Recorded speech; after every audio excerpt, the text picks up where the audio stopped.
Alright guys, welcome to part 3 of the 4 agreements, sigils, explanations, talk, video, series thing. I posted these sigils a couple days ago on my Instagram feed, picture of them on my fingers and the book and stuff, and I said if you guys wanted to know more about the thoughts and meanings that went into each of these symbols, let me know, and you guys did, so here we are. This is me letting you know more about what went into creating them. We already did talk about be impeccable with your word and don't take anything personally in the first 2 videos in this series. So in this one we're going to talk about don't make assumptions and the sigil that I created for that.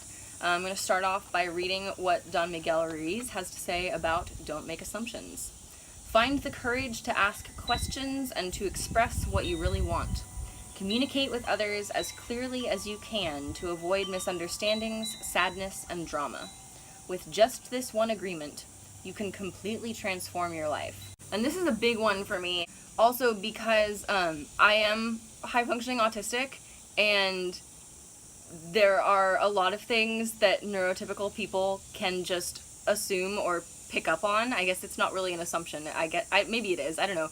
People seem to pick up on a lot of things in like tone of voice or expression or things, or just like cultural regularities that I don't pick up on. And so it's been a journey for me to understand and accept that it's okay for me not to just automatically know what people mean all the time, and it's okay for me to ask for clarification, and it's way more okay for me to ask for clarification than it is for me to make assumptions and then to make decisions based on those assumptions. That would be bad. Here's my process page for this one. This is the one that came together the most organically. It came together very, very simply. Again, here I'm using the X for don't rather than as a gebo for reciprocity and exchange, although you can always think of it that way, because I feel like if you're making an assumption, then the knowledge that you're taking on is not matching up with any sort of material reality, and so it's not representative of gebo. And so invoking gebo is like, hey, make sure that your knowledge in your head matches up and fits with your material reality. If there's no tit for tat there, then like it's not good information, it's not good knowledge, it's not true knowledge.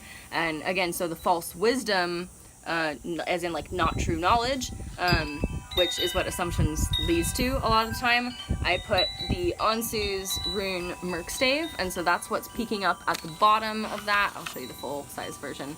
So that's that Ansu's Merkstave, and that's the same Ansu's that's crossed here in the be impeccable with your word. It's the Ansu's that is the word. It is also wisdom and magic, and here it is false wisdom because it is Merkstave.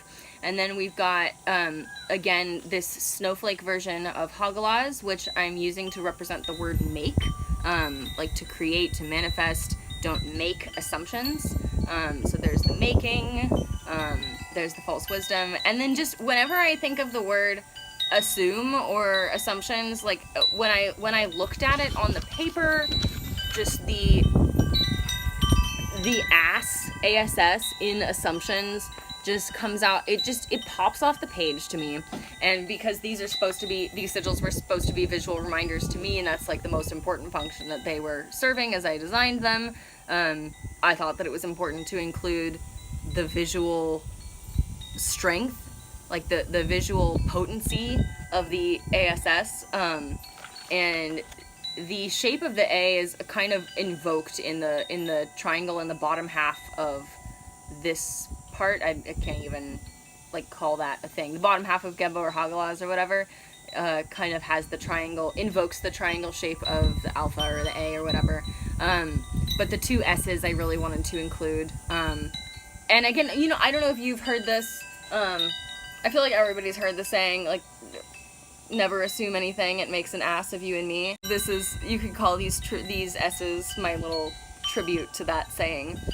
And so that is how this whole sigil together means to me, don't make assumptions. And again, you can say that this Algi's Elaz protective shield tree rune is also in here, and that would not be amiss to invoke the powers of that rune in this sigil.